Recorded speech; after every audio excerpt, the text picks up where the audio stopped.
Bismillahirrahmanirrahim. Assalamualaikum warahmatullahi wabarakatuh. Pada pertemuan kali ini, materi yang akan kita bahas yaitu mengenai Java Database Connectivity atau JDBC. Akan ada beberapa pembahasan. Yang pertama yaitu pengantar, kemudian tentang Java Database Connectivity itu sendiri.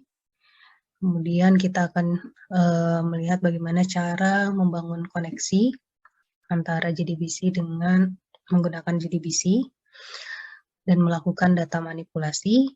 Juga bagaimana kita akan memanfaatkan JDBC ini untuk melakukan DDL dan DML atau Data Definition Language dan Data Manipulation Language. Nah, sebagai pengantar, jadi data yang kita kelola pada aplikasi itu bisa saja disimpan dalam bentuk file. Nah, ini juga teman-teman sudah belajar bagaimana caranya di pertemuan sebelumnya ketika kita menyimpan data-data tersebut dalam bentuk file. Nah, tapi ketika data yang dikelola ini semakin berkembang, kemudian ukurannya semakin bertambah, kemudian ada kebutuhan dari aplikasi untuk memanipulasi data yang semakin kompleks. Nah, penyimpanan data dalam bentuk file ini akhirnya bisa menjadi tidak efisien. Nah, sehingga alternatif lain yang bisa kita lakukan adalah memanfaatkan penyimpanan data dalam bentuk database. Nah, sehingga dengan database ini penyimpanan datanya lebih terorganisir, kemudian fleksibilitas dalam melakukan manipulasi untuk menghasilkan suatu informasi yang dibutuhkan oleh aplikasi. Nah, jadi di platform Java, jadi ada objek atau kelas dan juga interface yang menangani akses ke database yang disebut sebagai Java Database Connectivity atau JDBC. Jadi JDBC ini merupakan API yang menyediakan bagaimana cara akses yang seragam ke DBMS dari berbagai vendor yang berbeda-beda. Nah, jadi vendor DBMS itu kan banyak. Ada MySQL, kemudian SQL Server, ada Oracle, dan lain-lain. Nah, masing-masing vendor ini bisa saja mempunyai cara akses dan manipulasi data yang berbeda-beda. Nah, JDBC ini menyediakan cara akses yang seragam dengan terhadap perbedaan vendor-vendor tadi. Nah, ini teman-teman bisa lihat bagaimana arsitektural stack dari JDBC. Nah, seperti gambar ini kita lihat bahwa program Java mengakses DBMS itu melalui driver tertentu. Jadi driver ini isinya adalah sekumpulan kelas Java yang menerjemahkan panggilan API JDBC ke API DBMS. Nah, jadi semacam adaptor ya yang bisa membuat suatu panggilan khusus DBMS atas nama aplikasi. Nah, jadi satu poin pentingnya di sini adalah kita membutuhkan suatu driver untuk menghubungkan antara aplikasi dengan DBMS. Nah, penggunaan JDBC ini ada dua step. Yang pertama yaitu membangun koneksi. Nah, jadi ketika kita ingin membangun koneksi ke DBMS, step yang dilakukan yang pertama yaitu loading driver. Nah, jadi seperti di architectural stack tadi, itu dibutuhkan suatu driver yang menghubungkan antara aplikasi dengan DBMS-nya. Nah, sehingga kita perlu meload driver ini ke project Java kita. Nah, setelah meload driver, itu kita bisa membangun suatu koneksi ke DBMS. Kemudian step berikutnya yaitu melakukan data manipulasi. Nah, ini ada 4 step. Yang pertama itu membuat object statement. Nah, object statement itu apa? Nanti kita lihat setelah di slide berikutnya. Kemudian kita mendefine SQL statement. SQL statement ini teman-teman sudah pelajari juga ya di mata kuliah database. Bisa saja berupa create table atau mungkin insert atau bisa juga merupakan select statement. Setelah itu mengeksekusi statementnya, dan yang paling penting adalah melakukan closing connection secara eksplisit. Jadi menutup koneksi database di JDBC ini itu kita lakukan secara eksplisit. Nah, ini bagaimana cara kita meng-load driver yang dibutuhkan. Jadi driver ini akan menyesuaikan tergantung dari DBMS yang kita gunakan. Nah, di sini saya contohkan penggunaan DBMS-nya yaitu MySQL. Jadi kalau misalkan teman-teman menggunakan DBMS yang lain seperti SQL Server, berarti driver yang akan di-load adalah driver SQL Server. Nah, jadi kita bisa mendownload konektornya. Nah, di sini ada saya mendownload MySQL Connector Java.jar. Nah, MySQL Connector ini yang kita load ke folder library di project kita.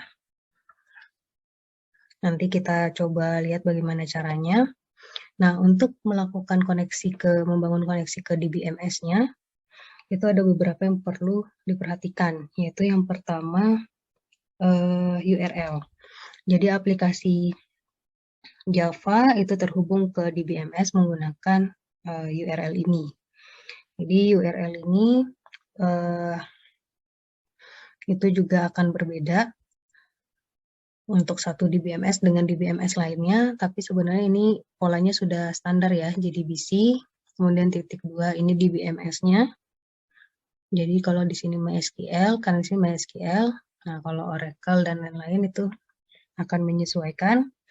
Kemudian ada hostname-nya, ada port-nya, dan yang paling terakhir Floris ini adalah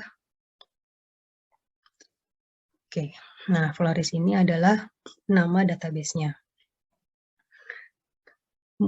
Setelah itu kita mendefinisikan username dan password. Jadi username dan password di sini adalah username dan password untuk akses ke database. Nah, jadi ini tergantung dari user dan privilege yang sudah di-manage oleh database admin. Nah, untuk membangun koneksinya, itu kita menggunakan metode getConnection. Nah, parameternya di sini ada URL-nya, kemudian username dan password-nya.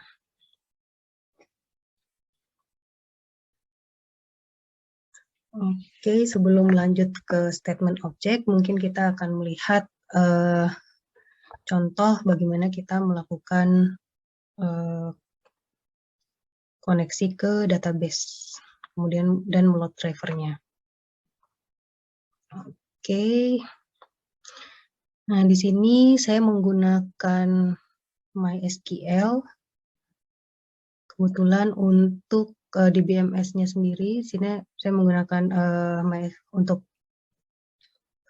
menggunakan MySQL Workbench. Jadi teman-teman bisa menyesuaikan ya, bisa mungkin menggunakan SQL Server atau Postgre dan yang lainnya.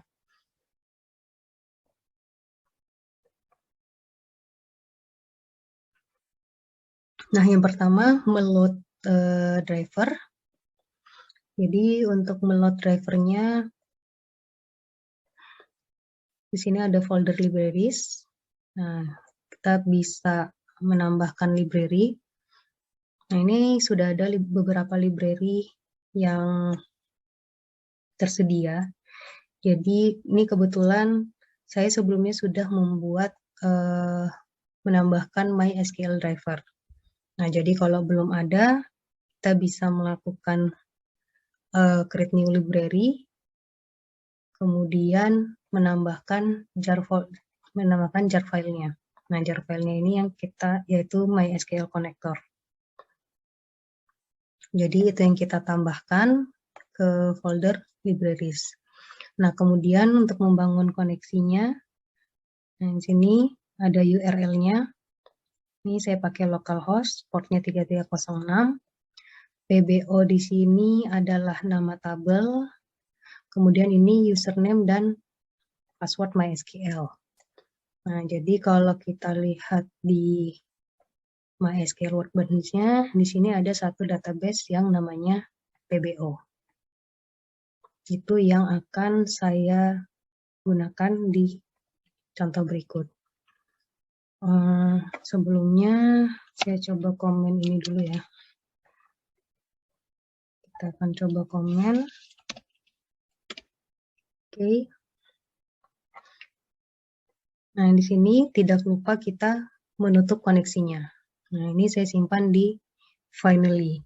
Jadi, baik terjadi error maupun tidak, itu tetap akan dijalankan. Nah, karena di sini saya butuh akses untuk menutup koneksi, maka connection-nya di sini saya inisiasi di luar try and catch, sehingga connect ini bisa diakses di blok finally.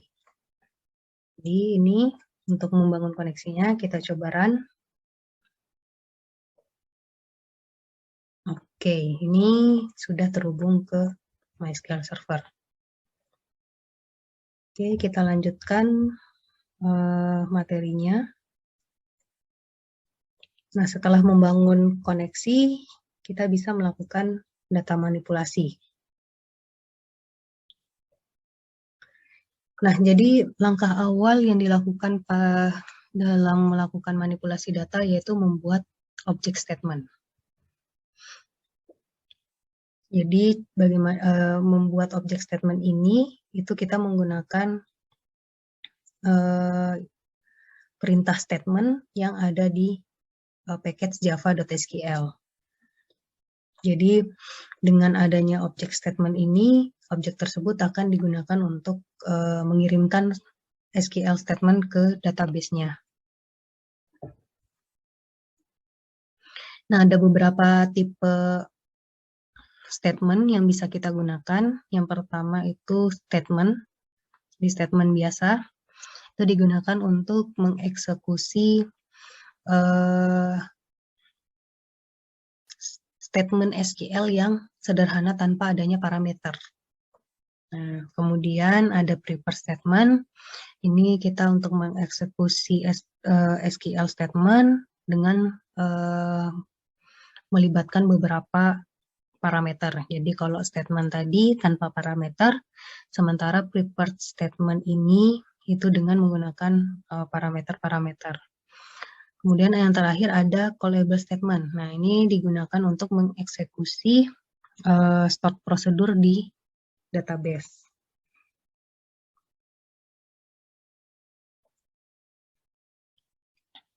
Nah, ini perintah yang akan kita tuliskan ketika ingin membuat object statement. Ini create statement, kondisi ini adalah koneksinya. Nah, sementara ini contoh prepare statement. Nah, di sini parameter yang dimaksud, kalau teman-teman lihat itu ada di query-nya mengandung tanda tanya. Jadi select from students where age lebih besar dari tanda tanya, and name sama dengan tanda tanya. Nah, tanda tanya inilah yang dianggap sebagai parameter tadi. Nah, tanda tanya di sini maksudnya seperti apa? Nah, jadi kalau kita lihat baris code di bawahnya, itu ada set integer 1,10. Nah, jadi 1 di sini adalah parameter ke-1.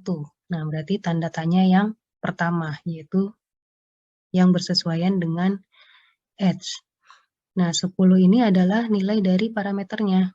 Jadi, where age lebih besar dari 10. Nah, di sini set integer. Nah, bagaimana kita men-set parameternya itu dengan menggunakan perintah set dan menyesuaikan dengan tipe datanya. Karena di sini age itu adalah integer, maka perintahnya adalah set integer. Nah, sementara di sini ada name. Nah, name itu adalah tanda tanya kedua, berarti parameter kedua. Ini 2 adalah parameter kedua. Kita menggunakan set string karena name ini tipe datanya adalah string atau karakter. sehingga di sini kita menggunakan setString.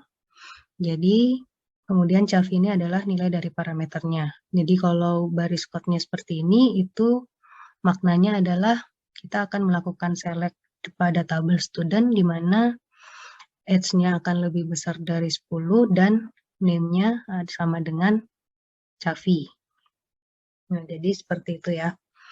Bedanya statement dengan prepare statement. Nanti kita akan melakukan demo juga untuk melihat perbedaan yang signifikannya.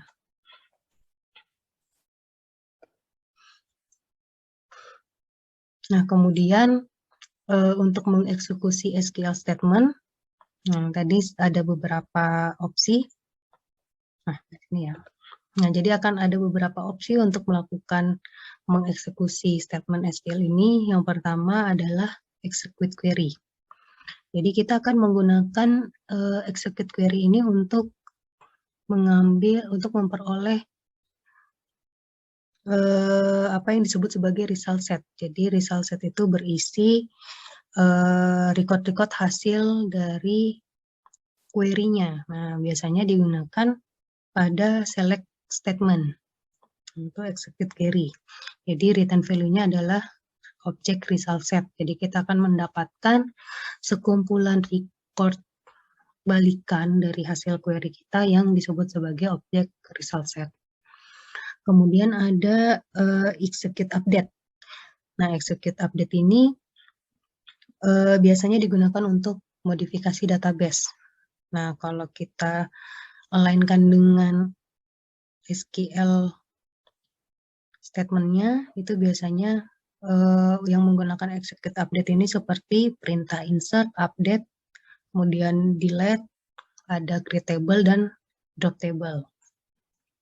Nilai balikannya adalah integer, jadi kita bisa mendapatkan jumlah dari row hasil dari eksekusinya. Jadi kalau misalkan update, ya berarti berapa banyak row yang terupdate dari SQL statement tersebut. Kemudian yang terakhir yaitu ada execute. Nah, ini execute-nya itu tipenya adalah boolean. Jadi kita akan mendapatkan nilai true jika memang terdapat result set dari hasil SQL statement tersebut. Nah, jadi ini contohnya untuk melakukan execute query. Jadi misalkan di sini kita melakukan select dari suatu tabel. Nah, jadi STMT ini adalah statement-nya, objek statement, kemudian execute query. Nah, ini di dalamnya adalah string dari SQL-nya. Hasilnya itu akan disimpan di dalam suatu objek result set. Nah, untuk membaca nilai apa saja yang tersimpan di result set, itu kita menggunakan di sini adalah method next. Dan kita bisa mengambil nilai-nilai dari field yang diselect tadi. Jadi di sini karena tadi diselect itu name dan description, nah jadi di sini kita bisa peroleh name dan description dari hasil query. Nah di sini ada get string itu untuk mendapatkan nilai dari field tersebut. Ini disesuaikan dengan tipe datanya. Jadi kalau di sini string berarti get string. Kalau integer itu get integer.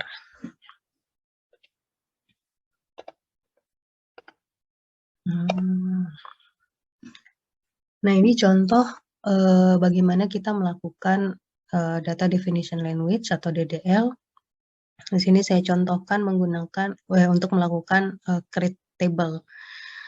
Nah, kalau di penjelasan sebelumnya ketika kita melakukan modifikasi database, nah itu kita menggunakan execute update. Nah, jadi di sini kita menggunakan execute update dari SQL statement yang untuk create table. Jadi query create table yang dimasukkan di sini adalah create table sesuai dengan DBMS masing-masing. Jadi ini script SQL-nya seperti kalau teman-teman melakukannya langsung di DBMS. Kemudian di sini statement-nya itu menggunakan statement.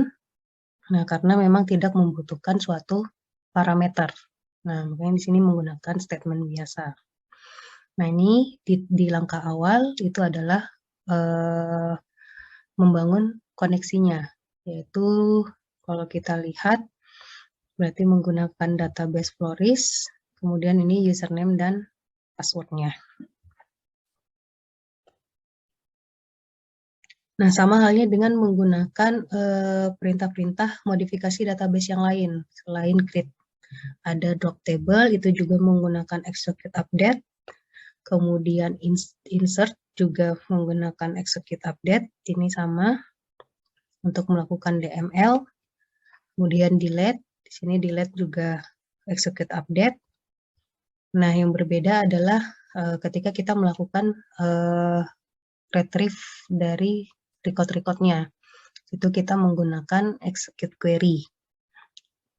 Nah, jadi ini SQL statement-nya disimpan dalam string, kemudian untuk melakukan execute query itu disimpan di result set. Nah, untuk membaca result set ini, record-record hasil query-nya itu kita menggunakan rs.next dan melakukan get dari nilai masing-masing field yang memang di query dari database. Ini ketika kita melakukan update, itu juga menggunakan execute update. Nah, ini adalah mapping tipe SQL ke JDBC. Jadi kalau sebelumnya sudah ada penjelasan bahwa ketika kita ingin melakukan setting parameter atau mendapatkan nilai dari field, itu kita menggunakan set atau get. Nah, ketika tipe data di database-nya itu adalah varchar, maka kita akan melakukan di JDBC-nya adalah string. Jadi kita akan untuk mendapatkan yang tersimpan di result set itu kita menggunakan get string. Kalau tipe datanya numerik atau integer, nah di sini kita menggunakan get integer dan seterusnya sesuai dengan mapping dari tipe data SQL ke JDBC-nya. Nah, sekarang kita coba lihat, kita coba demokan lagi untuk melakukan DDL dan DML menggunakan project yang sebelumnya.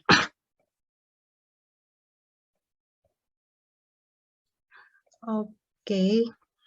Nah, jadi di sini tadi koneksinya sudah berhasil. Nah, sekarang untuk langkah awal kita coba melakukan create table.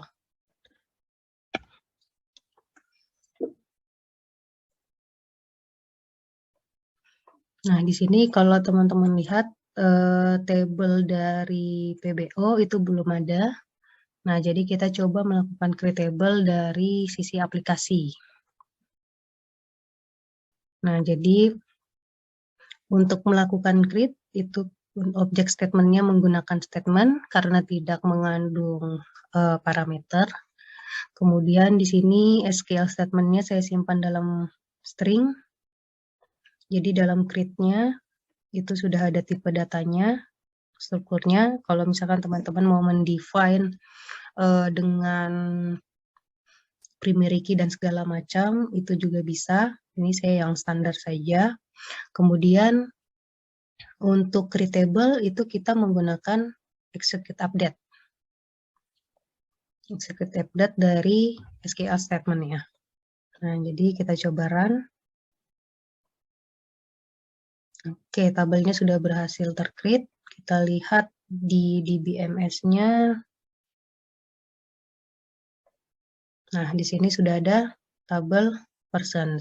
Kolomnya sesuai dengan apa yang kita tuliskan di query. Kalau kita lihat di sini masih kosong karena tabelnya baru dibuat ya. Oke, kita balik ke Java project-nya.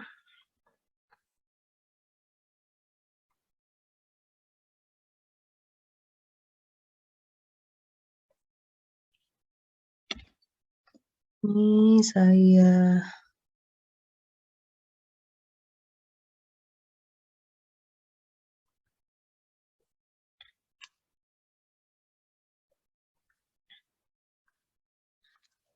Oke, lanjut kita akan coba melakukan insert ke tabel yang udah kita create di awal. Sebentar, ini kita coba bikin string SQL-nya ini aja ya, supaya bisa dimanfaatkan di bawahnya. Oke, ini STMT juga.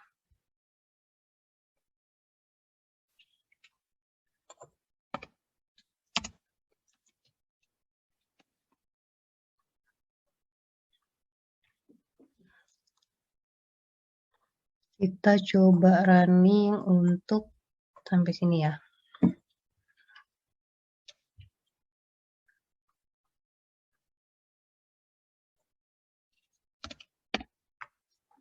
Oke, nah jadi di sini kita akan melakukan insert record.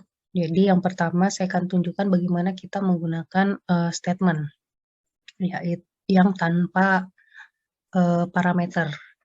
Jadi kalau menggunakan tanpa parameter berarti nilai-nilai yang akan kita insertkan itu sudah given di SQL statement-nya. Nah, insert itu menggunakan SQL update. Oke, kita coba run.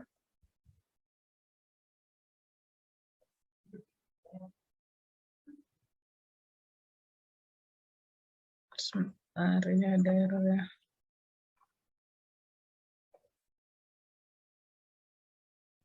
Oke. Sorry, jadi ini statement-nya di sini. Kemudian kita akan coba melakukan insert.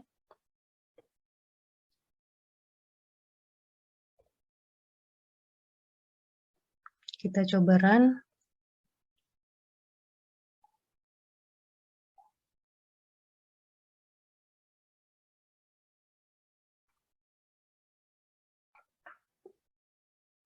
Oke, maaf tadi saya harus melakukan restart dari MySQL-nya. Oke, kita lanjut. Jadi tadi masih gagal ya. Nah, sekarang kita coba lagi. Saya sudah merestart MySQL-nya.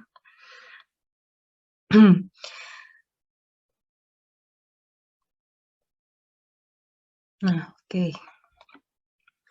Nah, jadi ini melakukan SQL insert dengan menggunakan statement tanpa parameter.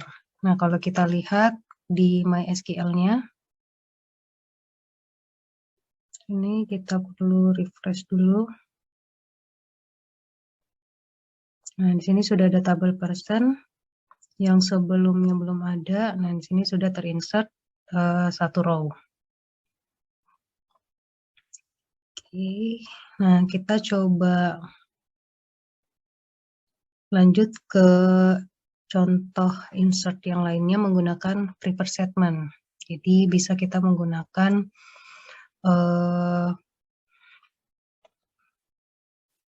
parameter dalam melakukan insert. Jadi kalau menggunakan parameter, nah di sini ada 5 ya, sesuai dengan jumlah field di tabel person. Untuk ID, kemudian tadi ada apa aja? Last name, first name, address, dan city.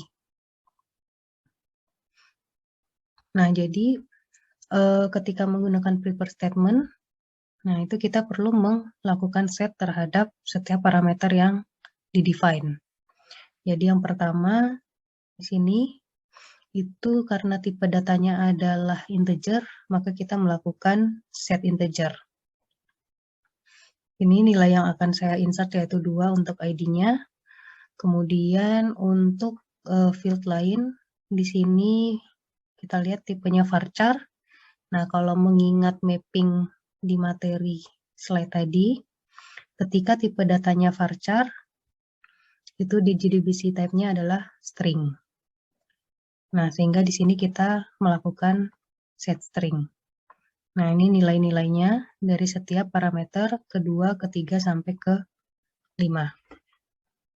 Nah ya di sini yang perlu saya tekankan juga adalah naming convention ya.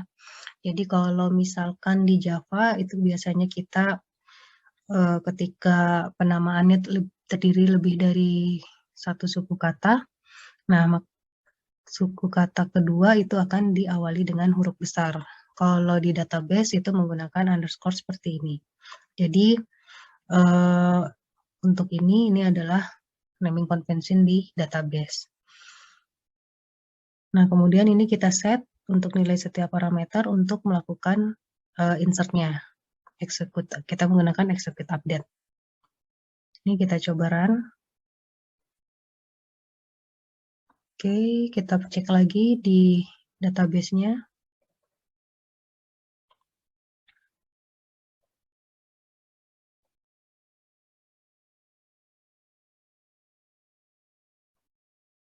Bentar.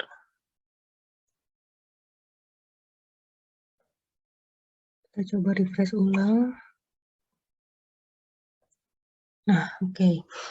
Nah, sekarang record kedua sudah masuk ya.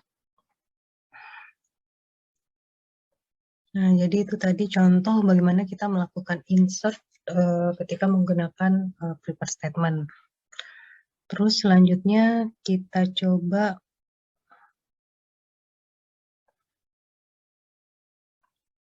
untuk melakukan select.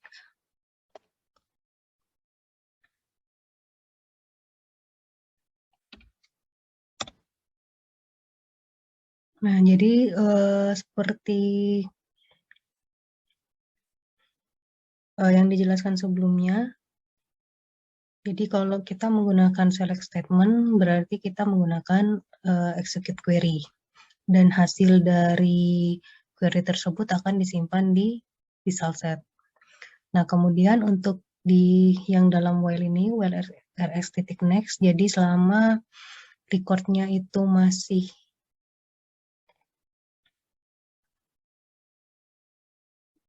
kita akan mencetak masing-masing dari record yang hasil select query tadi. Jadi di sini ID, nah caranya kita get integer karena tipe ID-nya itu integer. Jadi ID di sini last name dan first name itu adalah nama field pada database-nya, pada tabel person study. Nah, jadi kalau kita lihat di sini untuk mendapatkan nilai dari field-nya itu ada dua cara. Yang pertama kita menggunakan nama dari field-nya, dan yang kedua kita bisa menggunakan indeks. Nah, jadi kalau misalkan di sini, nah ini ada dua, itu kita bisa menggunakan string atau menggunakan indeks dari field-nya.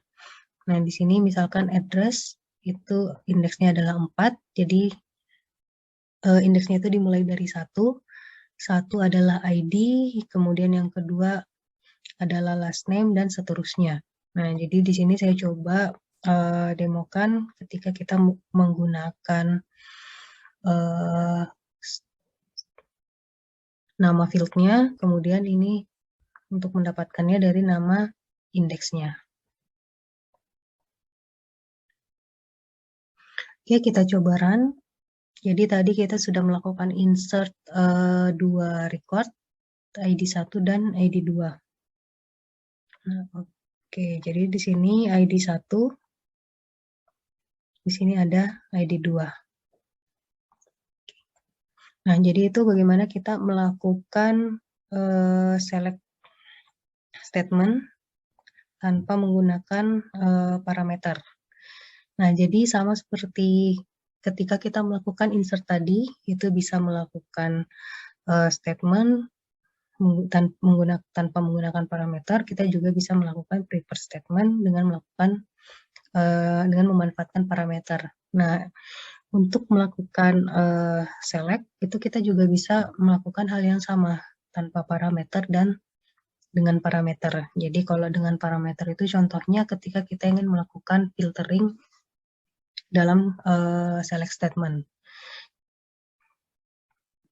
Oke, ini contoh berikutnya ketika kita ingin melakukan select statement menggunakan parameter. Jadi di sini saya ingin melakukan select dengan ID sama dengan 2.